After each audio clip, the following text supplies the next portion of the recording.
Want to thank you guys for joining us. This is Full Court Hangout, the very first installment. I have done things in regards to these broadcasts and these Google Hangouts with my guest today, Joseph Duruaku, before, been on radio, but this is the first installment of Full Court Hangout.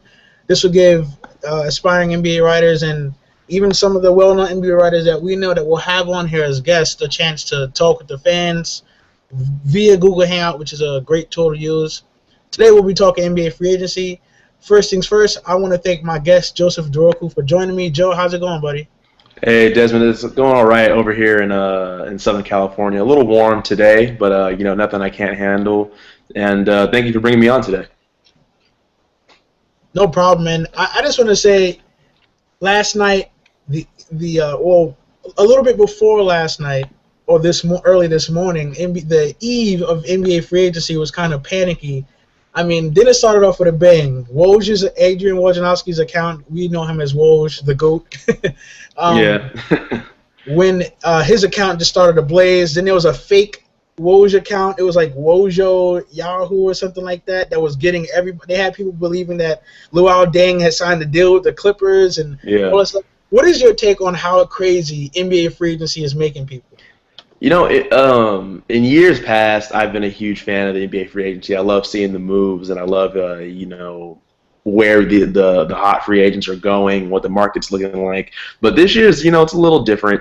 Obviously, you're going to get your fake accounts. People want to get out there and make jokes and troll. And so I urge all the eager Twitter users to make sure you look at the name before you retweet, because and look at the tweet too. I mean, it's not realistic for Luol Deng to have already made a deal right now today. I mean, no one's going to fall for that. But I mean, it's already off to a hot start. But I think we'll get a much clearer picture when the big three and Melo get situated. I think after they finalize their deals, wherever they land, then we'll have a much clearer picture where the other second-tier free agents will go. And right away, you started with the big topic on hand. Where's Melo going to go? Where's LeBron going to go? The big three in Miami. But we have some other interesting topics for you guys today. Like I said, outside of this, you can catch me every Sunday, 4 to 6 p.m., Old Westbury Web Radio. I'm the host of Full Court Press. I also write for SportsKings.com and FirstAnd10.com. Joe, just giving people, before we start, where they can find your work and where they can hear you at. Right now, in terms of anything radio or a podcast, it would be right here, Full Court Hangout. My writing, you can find me on goazcats.com, where I cover the Arizona Wildcats as a columnist and insider. That's where I'm at right now permanently. Since I go to the U of A, it's just a nice little gig, and that's where you can see anything about the Arizona Wildcats. We've got you covered over there. And in addition to that, you are very big on the NBA, so it's something that we will definitely have fun with this summer. But starting right away, our first question in hand, we have a bunch of restricted free agents. Let's forget about the unrestricted free agents right now. We have a bunch of restricted free agents that can make a lot. That could be the missing link to a lot of teams right now. One in particular that's sticking out in my mind is Chandler Parsons, who's lost in this where's Melo and where's LeBron going right now, who can be a big piece for a team. I want to ask you, Joe, right away, who is your top restricted free agent? My top restricted free agent is actually Eric Bledsoe, coming out of the Phoenix Suns.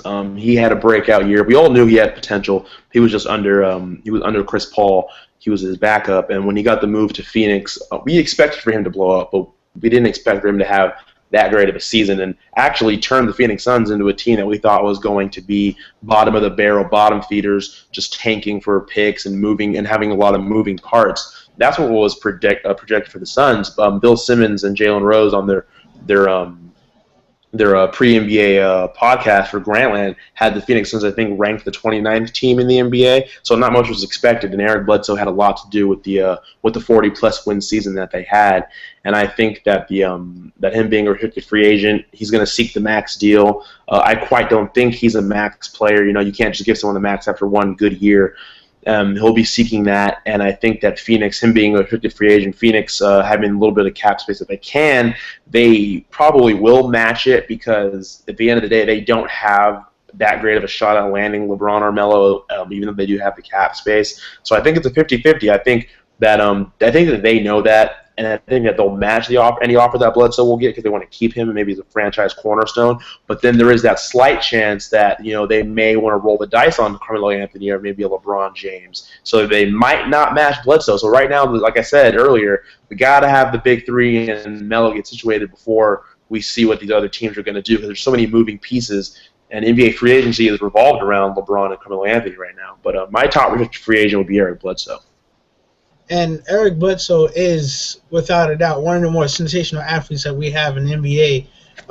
Not the biggest point guard, and I hate when people bring up size because to me it doesn't matter. Like, it does. If Eric Bledsoe was 6'6", he'd probably be the best point guard we have in the NBA right now. The fact of the matter is, this guy is the real deal, though. 17, almost 18 points per game last season in a shortened season for himself because he only played 43 games. 5.5 assists, 5 rebounds per game, and a PER of 19.62. So Eric Bledsoe is definitely only 24 years of age. He's definitely one of the more sensational athletes we have in the league. But he's not my top restricted free agent, and I mentioned him before.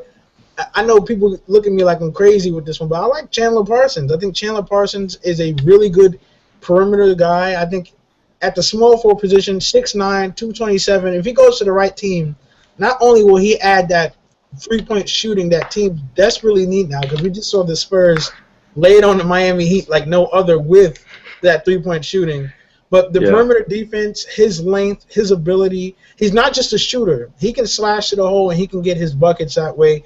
He can make plays with closer to the basket. So Chandler Parsons is my top guy, and I also say that because of situation. You're seeing a lot of reports. I really feel strongly that Cleveland will make a run at Chandler Parsons because I do believe Houston will end up with – I do see Houston landing Carmelo Anthony, even though Chicago is the prime spot. Somehow in my mind I see something crazy happening, or they end up with someone. If they don't get Chandler Parsons back, Cleveland is a prime-time spot for Chandler Parsons just for the simple fact that Andrew Wiggins is going to be playing shooting guard. Even though I see Wiggins as a small forward, Parsons is going to be at the 3 spot. Can you just imagine that tandem defensively? Wiggins 6'8", playing the shooting guard position, and we all know how good he is defensively already as a rookie. I've said many times I believe Andrew Wiggins already is better defensively than most perimeter players. He reminds me of Tony Allen, just athletically more superior, even though Tony Allen skill-wise is a better defensive player. He's a veteran. I'm not going to disrespect him like that. But Chandler Parsons would add to any perimeter. He would add to any team. He would be a championship piece if he goes to the right team that already has some of the pieces around him. So I like Chandler Parsons, man. I'm a big fan of Chandler Parsons. 6'8", 6'9", not the strongest guy in the world, but he's versatile, can play many positions. You brought up his outside shooting. He's lethal from distance. He has a nice little mid-range game. And, I think he's a little bit of an underrated passer, and he fits he's one of those players that can really fit anywhere because he's such a versatile option. He's not going to be a guy who can put up big numbers. He's not going to score in bunches, but he's going to consistently throughout a game give you his 16 to 17 a defensive effort, and he's going to find a way to get the guys open. I mean, he draws a lot of attention because of that lethal shooting, and he's always he's keen on making that extra pass. He can drive and kick. So he really fits into a lot of team systems in the NBA, and I think that he's going to be a hot commodity coming out of this free agency. Obviously, he was on a smaller contract with Houston, an underpaid guy, and if he plays his cards right, he could find himself in a nice situation. Maybe not for a contender, but he can walk into a nice payday this free agency. I don't think, and one thing that I really keened in on going back to the film, his series against Portland was actually pretty impressive. Mm-hmm. Average 18.5 a game, 7 rebounds, shot fairly well, over 42% from the field, from the three beyond the arc, 40%. So he was pretty lethal, and he didn't have a game under 15 for them. And if you have a Chandler Parsons on your team and you already have the stars, there's not much more you can ask for from him, especially defensively. You know what he's going to do for you. Like you said, he's not the strongest person in the world, but his length and his wingspan, it causes a disruption, especially in the passing lane. So that's exactly what teams need. Yeah, and I agree with you. I mean, a guy who made only $926,000 last year, he's going to walk into a decent payday this free agency. Absolutely, and I mean, it's kind of different with him because Eric Bledsoe, you just know what he's going to be as time moves forward. We know he's going to be a star in this league, so we know that he's going to get paid. Chandler Parsons is going to surprise people a little bit more. He already kind of shocked everyone because no one expected him to be that player that he's turned into now because this guy was a second-round draft pick. So with that said, Chandler Parsons is definitely going to be someone on the top of my list. I agree with you, Eric Bledsoe. I mean, we knew what Eric Bledsoe was going to be even when he was behind Chris Paul and on that roster in Los Angeles. But we talked about the restricted free agents, and rightfully so, because these guys, if all things don't go well with their teams, are going to get brought back in. They don't want to lose these guys. These are their security blankets. Now let's talk about the unrestricted free agents. I don't mean to hold on, Des. I don't want to cut you off right now, but I also wanted to bring up on just the restricted agent free note, on the restricted free agent note before I move on. Watch out for Greg Monroe on the market because the Pistons are going to have a hard time dealing that Josh Smith contract, and he's better at the 4. He had kind of a disastrous season playing the 3. He's better at the 4. They don't want to lose him. That contract's going to be hard to move. Greg Monroe made $4 million last year. It's been told that the Atlanta Hawks are really trying to pursue him to pair with Al Horford, which does work because Paul Millsap's only under contract for next year at $9.5 million, so a very movable contract and a movable piece because he's a nice little power forward. So just wanted to throw that out there real quick. Watch out for Greg Monroe, likely ending up in Atlanta next season. I think it's very possible. And Greg Monroe, like you said, he's been lost in the shuffle a bit. I mean, you could probably put that on scheme and who's around him. Detroit didn't really figure out where to put any of their bigs because I consider all of them bigs. You know, Andre Drummond is a true 5. We know that. But Josh Smith is a bit of an enigma still in his career, and Greg Monroe is just lost in the shuffle. But you put him at a destination like Atlanta to pair with Al Horford, where he knows what he has to do, where he knows what role he has to play. We might see a pickup in his game, and he's always been talented. We've never sat there and questioned whether Greg Monroe was talented enough to succeed in this league. Oh, no, definitely. And I'm telling you, I think Atlanta, people laugh at Atlanta, but, they're a team that's always in the playoffs. Yeah, they're not a perennial powerhouse in the Eastern Conference, but they're consistently in the playoffs. They're consistently trying to get better. And a Greg Monroe, who I think would be an upgrade from the undersized Paul Millsap to complement Al Horford, who's always a top center in this game, might be a move to get them going in the right direction. And people laugh at Atlanta, but they're consistently a solid team. Right. I mean, listen, this was a team that was a couple of bounces away from dethroning the #1 Eastern seed in the first round. So you add a Greg Monroe, and he knows what he's doing out there, and he knows what role he's playing. They just might do so. So credit to Atlanta for at least trying to improve this roster. We know the fan base has been waiting for a team to kind of get behind. It's one of those teams that's just always stuck in a loop. They're always a middle-of-the-road team. Let's see what Atlanta could do with that. But we talked about the restricted free agents, and rightfully so. Like I said, these guys are going to be brought back. At least 1 or 2 of these guys, especially the 3 guys that we talked about, are going to be brought back, given that we don't know what's going to go down with the unrestricted free agents and the top-notch ones that we talked about before, like Melo, like LeBron, as well as Bosh and Dwayne Wade. But who's your top – I kind of get the sense of where we're going to go with this. Well, who is your top unrestricted free agent? My top unrestricted free agent has to be Pau Gasol. No, I'm just kidding. Obviously, it's LeBron James.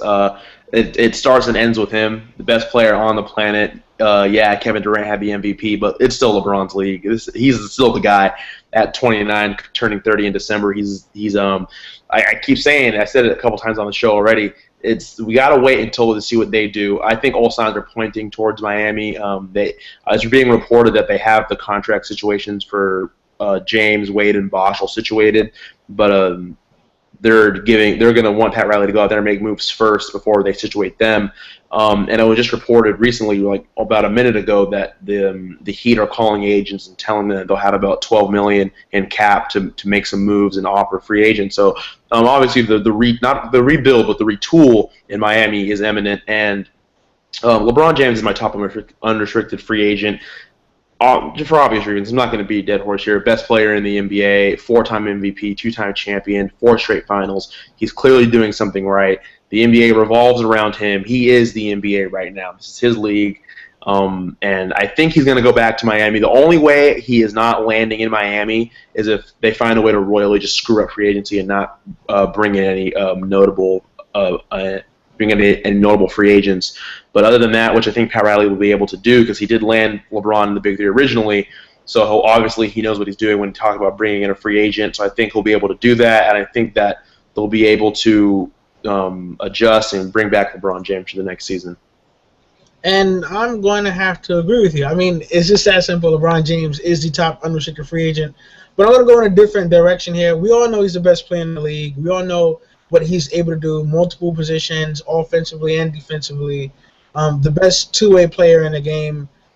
Has improved what was once his weak point, which is his jump shooting, immensely. And he put it on display in the finals. It's just that he had no help around him. So it just was that simple. The beating that they took in San Antonio, I don't think it broke him down. I think, if anything, it motivated him. And we've seen that with the off-season moves. I mean, to opt out for the other two of the big three to follow suit and to opt out as well, and Wade and Bosh, they're clearly giving Pat Riley the window.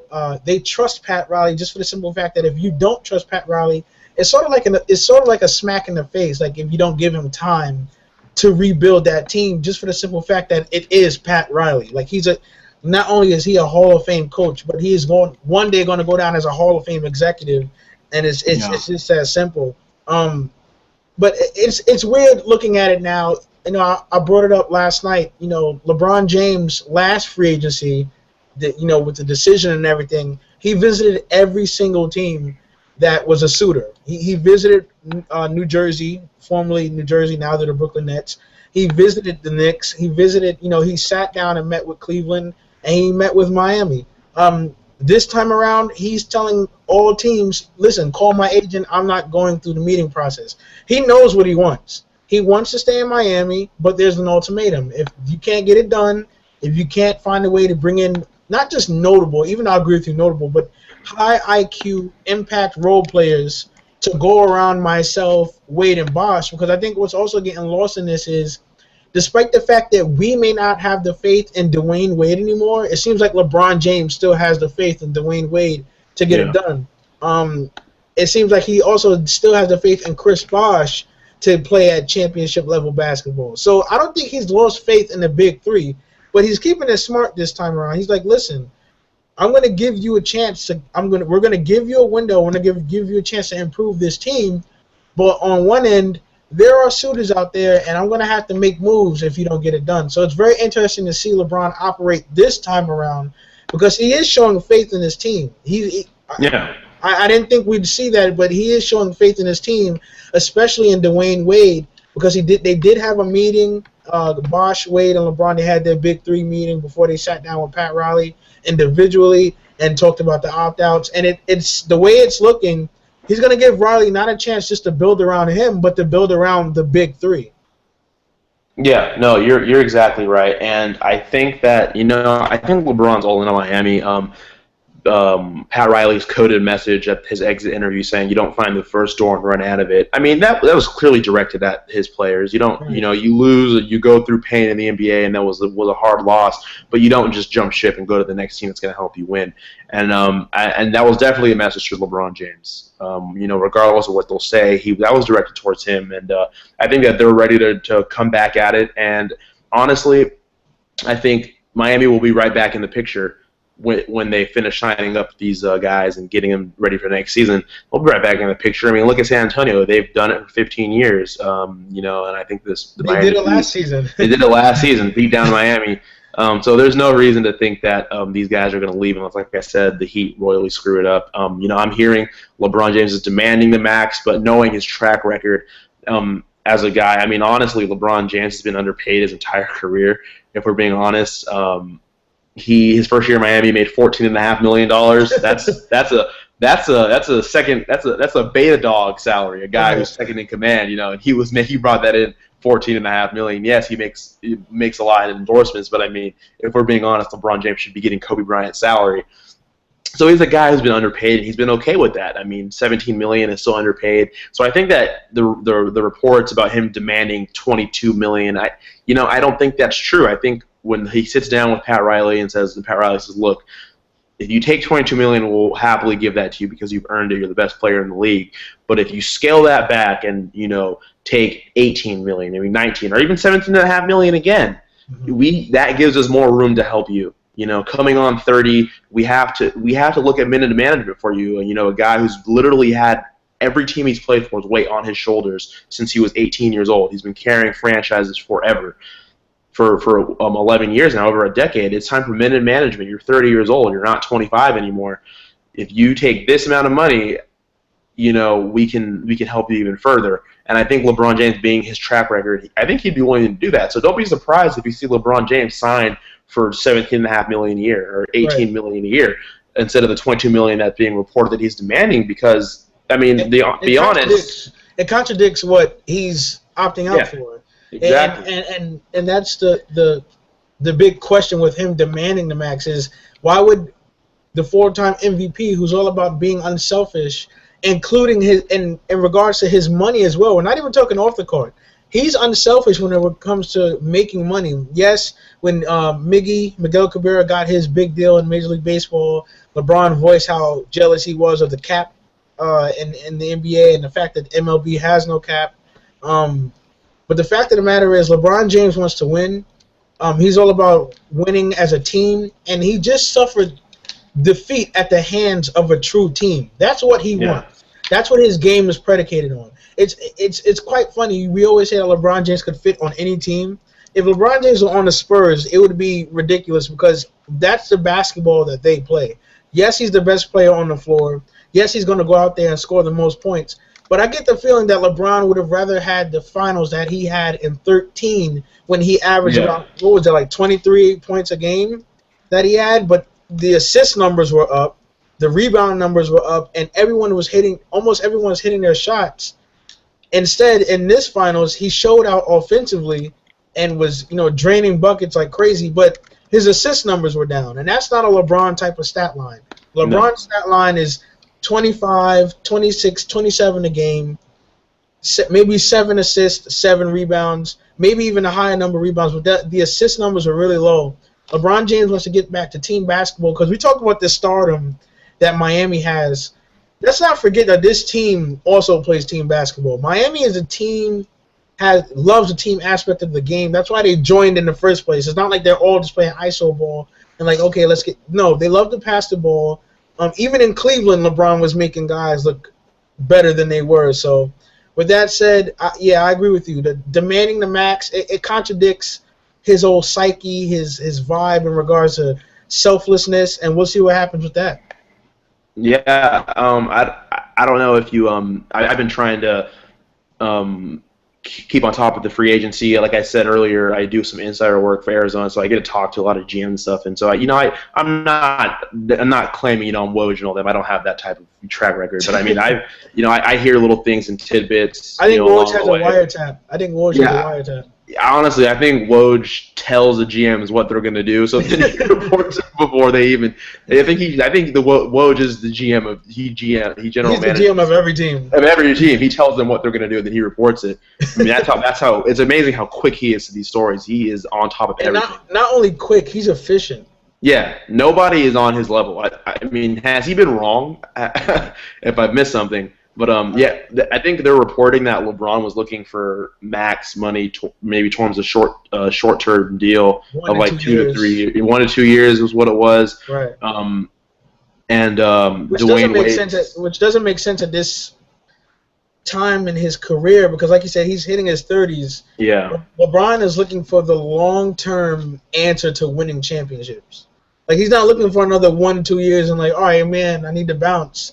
He's looking for that long-term, not only money-wise, where it makes sense, where, yes, I'm taking less, but I still got to get mines. Yeah. He's thinking, I want these role players, and I want the supporting cast around me to win for the next 4 years because Father Time beats everyone. Yeah. Yeah, no, it definitely does, and like I said, I think it's gonna work out. I think these guys they're clearly not selfish guys. They all opted out and are willing to take less. Bosh is so happy in Miami. He's been stating for months, "I will take less to keep winning." LeBron James, I already know he has to cement a legacy, so he'll do what it takes. I was a little surprised at Wade, but then I was like, again, way that doesn't come across as the guy who's just all about him. So, he doesn't sabotage the effort, right? Yeah, so I mean, he opted out, and but Wade's the type of guy. He's been Miami's guy for a long time. They'll take care of him, but they'll just do it over the long term. Instead of $50 million for these 2 years, we'll give you $50 million over. Even though I don't know if you'll play 5 years, I don't know if he can hold up for 5 years, but they'll say we'll give you 4 or 5 years, $50 million, and we'll give you $10 million a year. So you're still getting your money. You just got to play with this a little longer. And this retool is just about minute management for the Stars, because they're Wade's 32 going on 33. Well, Bosh is already 30. LeBron's turning 30 in December. So minute management, man. It's time for the Spurs treatment. Absolutely, and we just hit on the unrestricted free agents. But now let's talk about what they're likely to do. We talked about LeBron, including the big three: Dwayne Wade, Chris Bosh. Carmelo Anthony is also in full effect in the headlines right now. I don't know if you saw the picture with at the United Center. The Bulls already had a picture of him in a Bulls jersey, as well as the NBA Finals trophy next to him, which is, the Bulls are in full effect in regard to this recruiting process right now. Which unrestricted free agent, in your opinion, Joe, is more likely to move from their original spot? No, it's definitely that. From that standpoint, that's Carmelo Anthony. Another guy, 30, not getting any younger, needs to win. He doesn't want to. I would hate to see a guy as talented as Melo be that guy who just didn't get it done, and not so much because he didn't have the talent, just the teams he was with were never really built to be championship teams. I mean, if we're being honest, he's never been on a team, minus that one Denver Nuggets team that actually did have a solid chance. Right. But, I mean, you lost to a Lakers team that I could say was better, so there's no shame in that. But the Knicks have never really been constructed to compete for a championship. I mean, that 1 year that they lost to Indiana, where they were supposed to play Miami in the conference finals, I mean, even if they would have beaten Indiana, I think Miami would have taken care of them in maybe 5 or 6 games. So, they've been contenders, but they haven't been a real serious championship team. So I think he's looking for a spot that he can stay for a couple years and see where it goes, and he wants to be a contender. So I think it's Carmelo Anthony is definitely an unrestricted free agent. Out of all of the unrestricted free agents, minus Luol Deng, who's second tier, Pau Gasol, who I would consider now a second tier, and Stevenson, second tier. Instead of those guys, he would be the unrestricted free agent that without a doubt I think is going to move on from New York, or from his current situation. Yeah, and I'd have to agree with you. Melo is another one of those players that he gets judged unfairly. I'm one of those basketball fans, just outside of what I do within the media. But I'm one of those basketball fans that I'm going to watch a player for what he brings, and I'm not going to slam him for what he doesn't. Everyone wants Melo to be a different type of player that he is. He is an elite scorer. He has improved his rebounding tremendously, and partly because New York really wasn't doing well in that aspect, and he was grabbing about 8 rebounds per game this season. I have to check on those numbers, I believe. But Melo, I do see him moving, and Chicago's looking like a prime destination. I was arguing for Washington earlier in the season, towards the beginning of free agency. But what Chicago did in the draft has really swayed me a bit. Bringing in Doug McDermott, who would bring shooting and bring spacing also to the Chicago Bulls. I mean, you add a Carmelo Anthony to a team that has a Doug McDermott on the roster, a Derrick Rose, who I don't know if he's going to be healthy or not. I'm one of those people that's waiting to see it. Then I want to anoint him healthy now, because we heard the talks of him being healthy last season, came back, didn't look like himself, and he got hurt again. So, with that said, if this roster can work out, if you could bring a Carmelo Anthony in, if you have Doug McDermott, who adds not only the shooting, because Chicago has shooting. Mike Dunleavy can shoot with the best of them. Kirk Hinrich can shoot with the best of them. Jimmy Butler actually has improved his jump shot. However, they haven't had someone who can put the ball on the floor and create offense. You can get 2 guys. They already have Doug McDermott, who is not just a shooter. He's a scorer. He can create offense on his own. Now you add a Carmelo Anthony and possibly a healthy Derrick Rose. I like their chances, and yes, I like their chances even against the Miami Heat, because we don't know what the Miami Heat are going to look like going forward next season. No, you're absolutely right. I mean, I think in terms of just, the teams are building to be Miami. When free agency hits every year, the teams that get better, it's in a move to beat Miami. They want to be better than Miami in most spots, and they want to be able to disrupt them and knock them off the Eastern Conference crown. Because I mean, regardless of losing the finals, they're still the Eastern Conference champions. So right. in terms of they're the best team in their conference, and these teams are gearing up to beat them. So I mean, signing Melo would be a great step in that direction. But I wouldn't be surprised if Melo would have moved conferences and maybe played for Houston. You know. Right. The money there is tight. Dwight Howard's in the $80 million range. James Harden's a max player. Getting 3 max players has shown that, even Miami has shown that it's nice to have that talent, but you're so limited in what you can bring to complement those star players. Right. Even Miami, they got their first year together. Their bench was really terrible. I mean, it was the big 3, and then everyone else after them. Yeah, everyone after them didn't matter. The next year they progressively got better. Shane Battier, and the next year they got better, and then this year you saw a little bit of a downgrade from their talent, and they lost. Also, too, I mean, actually, I'm not even going to get into that 4th straight finals thing, but and it wasn't the entire bench either. It was like key members of the bench, which really proves why role players are so important. Mario Chalmers and Norris Cole not being, even though Mario Chalmers is a starter most of the time. So he's so gone. He's out of there. He's gone. I actually had a Twitter argument or debate with someone who argued that Wade should be moved over Chalmers. I'm not going to get into that. Yeah, people like that, you just gotta the new mute feature on the default Twitter app. It works 100% of the time. My mute feature is shooting 100% from the field right now. Anytime somebody brings that nonsense into my mentions, I mute them or block them. Right. Let's not even entertain that. And a lot of people, what's surprising with the Heat bench is Norris Cole wasn't productive either. I mean, at one point in the finals, during Game 3 of the finals, there's a graphic that came up that blew by everyone. Norris Cole and Mario Chalmers combined for only 18 points at that point during the series. That's horrible. Terrible. I mean, these are 2 guys that get open looks due to the fact that the Big 3 get so much attention. And that is basically what's made the Heat what they are, is the fact that you have LeBron slashing to the rim, setting people up. Dwayne Wade is around garnering attention. Chris Bosh, they've had him floating around the perimeter, but when he's inside, he gets some attention as well. And then you have the Ray Allens, the Rashard Lewises, the Mario Chalmers, the Norris Coles getting their open shots. I mean, I said this during the finals. It was the most open threes I've seen from both sides in a very long time. Like, I've yet to see a finals where there were so many open threes on both sides. The Spurs didn't play great defense. Like, a lot of people are looking at this and thinking, wow, they locked down Miami. No, the Heat just could not knock down their shots. But the Spurs played excellent offense, and that is why they won this series. The ball movement, and also, too, this is not me trying to gloss over the San Antonio's offensive dominance, but they shot an insane percentage. I don't know what it was. I think they just were so hell bent on beating these guys, and Tim Duncan getting that 5th ring and being on par with Kobe.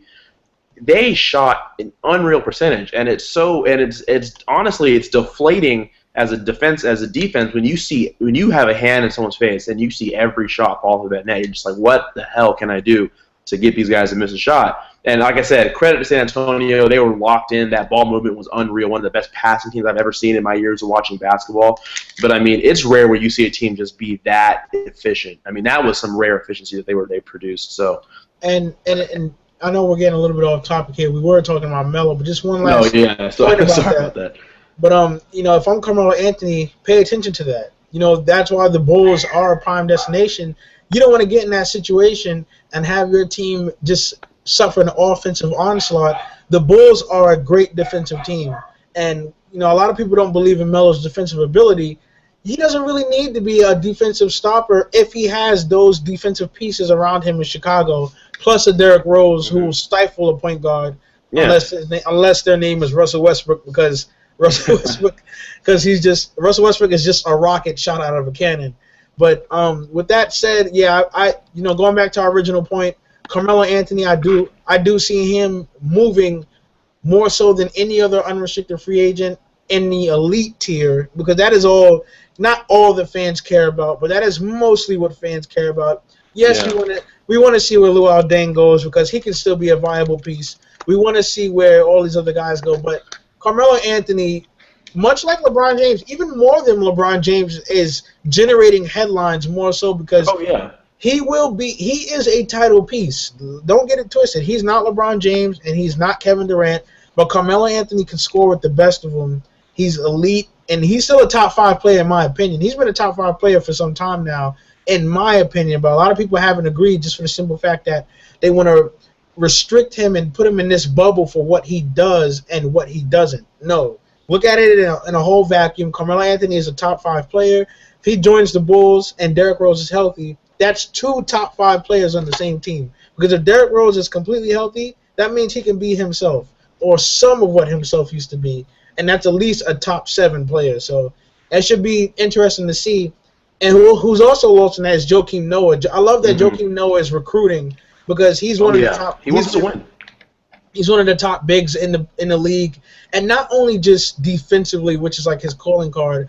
Effort is a big part of his game, and passing is a big part of his game. He's the best passing big man we have in the game. So Joakim Noah, he's someone I'd want to play with. If I'm Carmelo Anthony, it's just too glaring. You want to play for Tom Thibodeau. You want to play with Joakim Noah. You want to nurture in a young Doug McDermott and get going with him because Melo did have someone who could create offense on his own in New York, and that was J.R. Smith. But the problem was J.R. Smith is J.R. Smith. So he's a heat check guy, you know. Yeah, he's a heat check. He's hot. Get out of the way. But if he's cold, he's going to shoot 1 for 18. And J.R., I will give him credit for this. He didn't need to be set up all the time. He could create offense on his own. He couldn't hone it in and focus on the task at hand consistently, and that's what he's missing. And maybe Doug McDermott may be able to do that for the Bulls, but they have the pieces around him. Kirk Hinrich is still a veteran if he's still on the roster at that point. You have all of these guys around you. Mike Dunleavy is still a crazy shooter, had that big game in the postseason. So the Bulls are a prime destination. I see Melo likely moving there.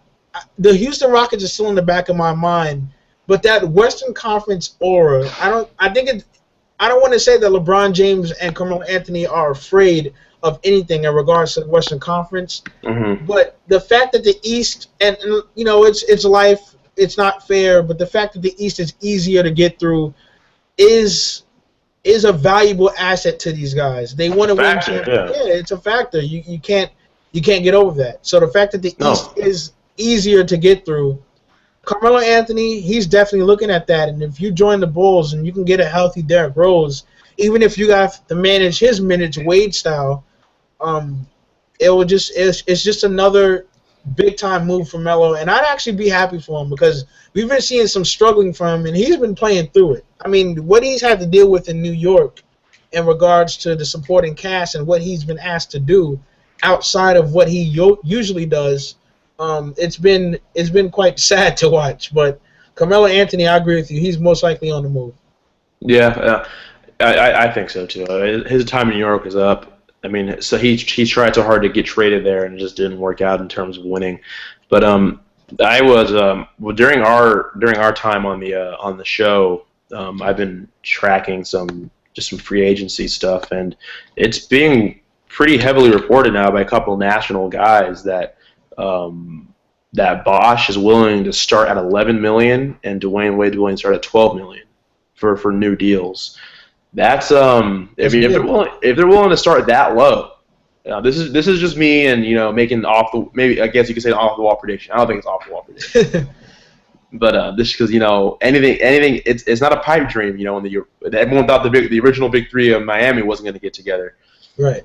If they're starting that low at $11 and $12 million, it was reported that the Heat could bring in Melo for $14 million if they all signed for that low. Oh, here we go. Here we go. You're right. Carmelo Anthony could maybe sneak under the radar, maybe meet with some Miami Heat representatives, and maybe something could happen. I'm saying if this is true, Brian Windhorst and Zach Lowe are on the news. John Canzano from the as a columnist at an Oregon newspaper. Right. If this really does go down, I mean, we thought the big three was a pipe dream, and this might be just me sounding crazy. I'm gonna be on the record and take full responsibility for this if it doesn't happen. But Carmelo Anthony will be joining the Miami Heat. I'm giving it an 80% possibility right now. Wow. If these deals are actually real, $12 million and $11 million for Bosch and Wade, Wade and Bosch respectively, and Melo to Miami. I'm not gonna try and analyze it. It's a gut feeling. If that is to go down, and I've been trying to keep that out of my mind because I do not want this to happen because it will cause three things. One, it will bring more hate to the Miami Heat organization. Two, it will bring more hate to basketball as a whole because people are still mad at the fact that LeBron James, Dwayne Wade, and Chris Bosh teamed up.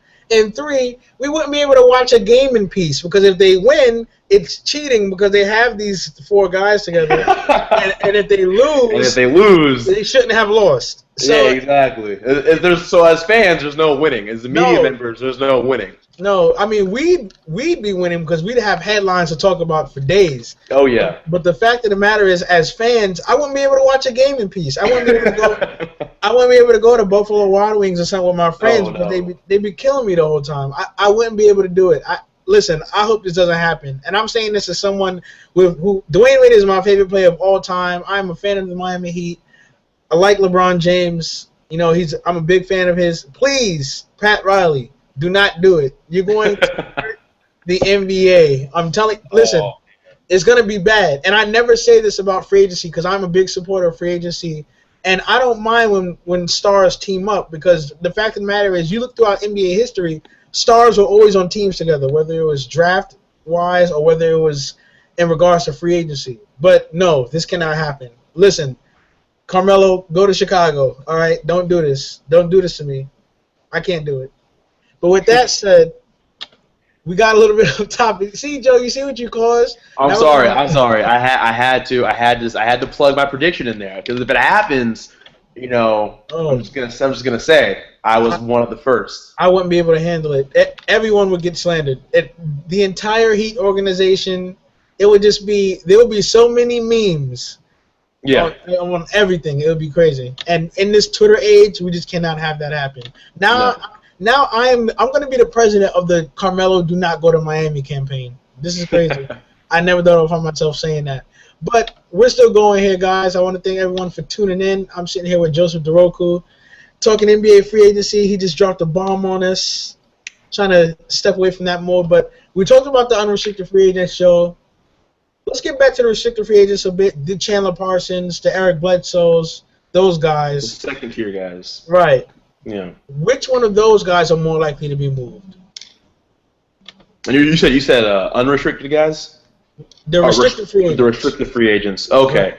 Well, I already brought up my Greg Monroe point that I think is very, very possible. Like I said, because the Paul Millsap contract at $9.5 million is very movable. And it's a movable piece. So I think him being a restricted guy, he could be on the move quickly. And also some things in Detroit. I think Bledsoe comes back to Phoenix because I think they'll be able to manage. But like I said, it's a 50-50 situation. So in terms of another restricted guy to be on the move, I'm not keen on. I don't think Gordon Hayward will be on the move. I would have to go with Isaiah Thomas from the Kings. He's going to field a lot of offers. His name has come up in a lot of deals. Yeah, and he said that he'd be honored to get an offer from the Lakers and a couple of other teams. And the reason I think he'll be on the move is because in the NBA in today's market, players get overpaid all the time. He had a good year for the Kings, but you know it's easier to put up a nicer stat line on a terrible team. He's not that great of a defender, in my opinion. Undersized guy, but I think that because of the season he had, he'll feel, and because a lot of the teams being desperate, trying to want to compete right now, he could field an offer of higher than his projected market value of $4.5 to $6 million. I think he could maybe luck out and field something higher than that. And the Kings, I don't think would be interested in matching that at all, honestly, because they could make it. They have pieces to move. They could, they don't draft well ever, but they could possibly maybe do something other than Isaiah Thomas. So as a restricted free agent, as a second-tier guy, he would be one of the guys I'm looking at to be on the move. The Celtics have been named in teams in the mix as well, so that's interesting. And the Heat have come up as well. I mean, every impact player that we have on the market right now, the Heat are just coming up in regards to, wow, they've reached out to this player. So But I agree with you. Isaiah Thomas is someone that I think is likely going to be moved. I think he ends up in Boston, though. I really think they want to pair him up with Marcus Smart. I think that's something they want to get going. I think they're going to want to move James Young around that perimeter, get a feel of where they're going to put him. But I think Boston is the likely destination for Isaiah Thomas. I feel like he's going to fit well with Marcus Smart. I think they will complement each other. You know, Marcus Smart is going to be off the ball. Scouts have talked about the need for him to improve this with his decision-making and his screenplay before he can play point guard. Maybe Boston has other plans for him in regards to his guard play because he's not specified anymore. Maybe they see him more as a two guard, someone who could be aggressive, someone whose post play is actually quite impressive when backing down other guards. So Marcus Smart, who knows? Maybe we might see a tandem between those two, Isaiah Thomas and Marcus Smart. It's very possible because Rajon Rondo being on the move is a high possibility. The likelihood's high, so that's very possible. I mean, and we'll continue to have these hangouts as free agency progresses. But right now, we just got to get a clear image without LeBron on the table and Melo on the table because the teams aren't going to move until they move. No. But I mean, for a restricted free agent to be on the move, you got to watch out for Monroe and Isaiah Thomas. And the only reason why I held my tongue in regards to Chandler Parsons is for the simple fact that Houston is not a sure bet to get LeBron or Carmelo. No, that's a pipe dream. Right, it's very tough for them, and especially with the West. Like I said, the Western Conference is very tough. I'm not sure if LeBron or Carmelo really truly want to play with Dwight or James Harden. I'm really not sure. Even though they're talented players, I'm not sure if LeBron or Carmelo really want to play with those two. I don't see them picturing themselves as the big three in that. The way it's looking, Carmelo either wants to play with LeBron or, a supporting cast in Chicago. And the way it's looking with LeBron, he either wants to play with Melo in the right situation or he wants to stay but most likely he wants to stay in Miami because he still has trust in Pat Riley, in the big three to get it done. So, yeah, I see Chandler Parsons getting any offer that he sees matched by Houston and them bringing him back because obviously they need him. And I do see Isaiah Thomas on the move fast. I think he's one of the earlier people to get matched. To get an offer and the Kings and not get matched. Yeah, right. No, because the Kings have options.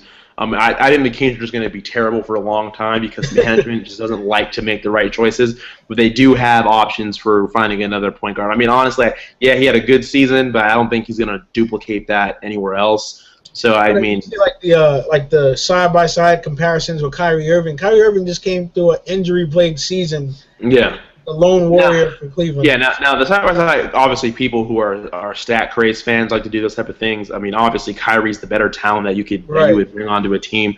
But I mean, yeah, Isaiah, I think he'll get something above his market value, and the Kings won't be interested in matching that. I think he'll find a new team next summer. I mean, not next summer, this summer. Sorry. But yeah, and like I said, just going back to Houston, like I said, I wanted to say Chandler Parsons, but just thinking about it. It is possible. Who knows? We don't know. Daryl Morey is very big in regards to home run signings. He'll try to make it happen, but he's no Pat Riley. And I think the aura of the Western Conference, how tough it is to escape out of there.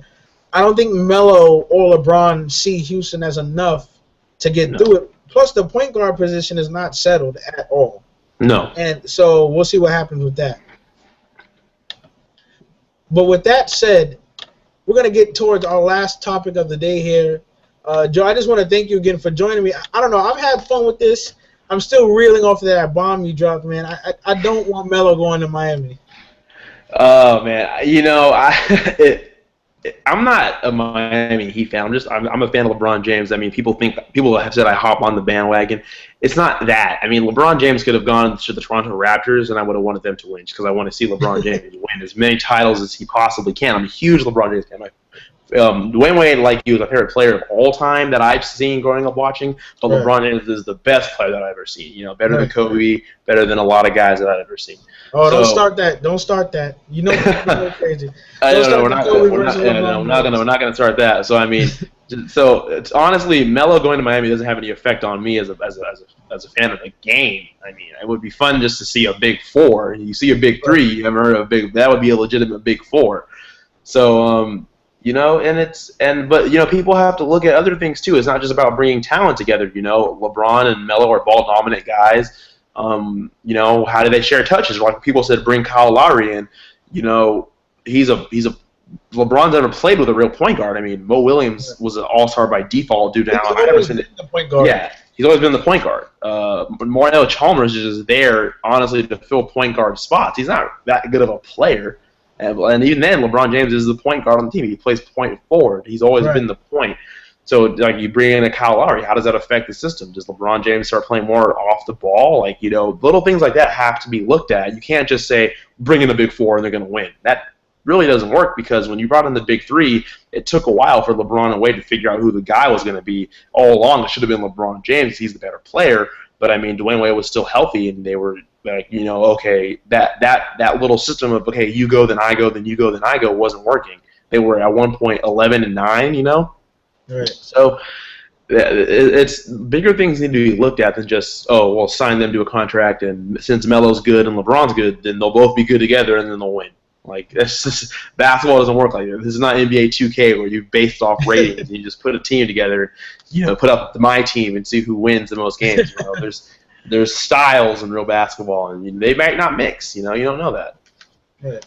So, and a great point, just a great point. And with our last topic of the day, an unsettling situation in regards to coaching. Jason Kidd basically burned the Brooklyn Bridge on his way out, found his way to Milwaukee for picks.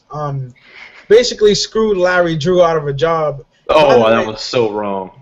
So wrong. By the way, Larry Drew is a close friend of Jason Kidd's.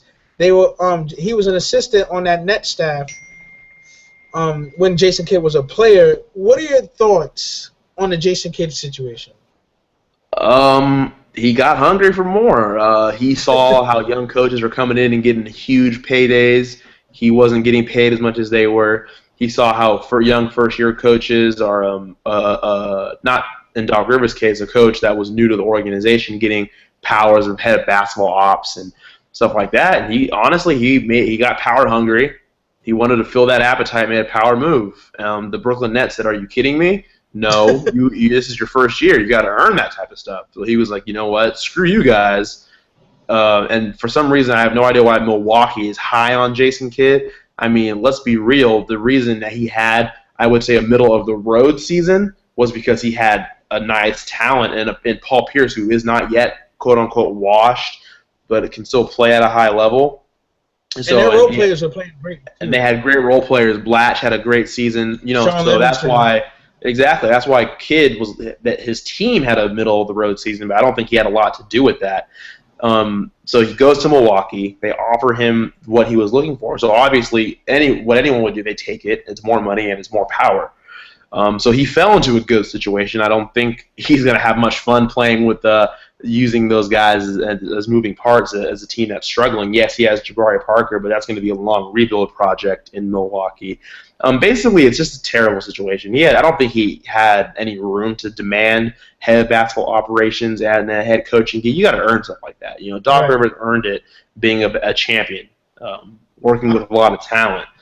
I don't think people understand the fact that Phil Jackson, when he first tried to come back into the NBA, the Lakers didn't hire him because he asked for basketball ops powers. He wanted power over basketball operations, and he wanted less less away games.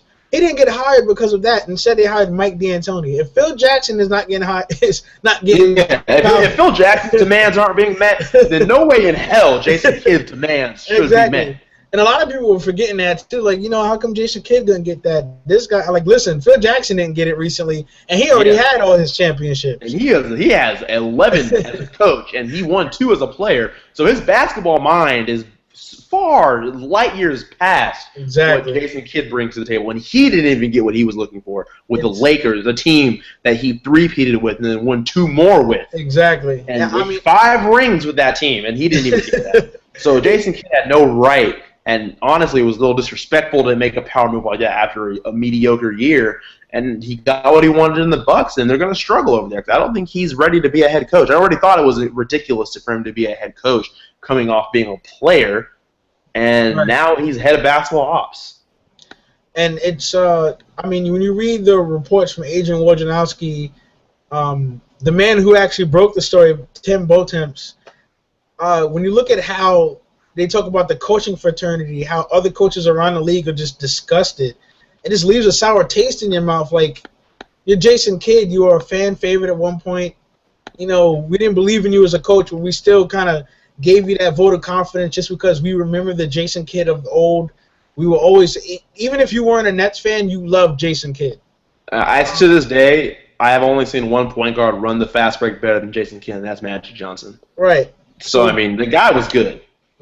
With that said, the love for him and now what he has done in the wake of this burning of the Brooklyn Bridge, which I will coin the phrase now, is quite sad. I mean, it's one, like I said, you screwed over a close friend of Larry Drew out of his job. I'm pretty sure Jabari Parker met with Larry Drew in the meetings with Milwaukee, was probably set on playing for him. Yeah. Now he's going to be getting a new coach.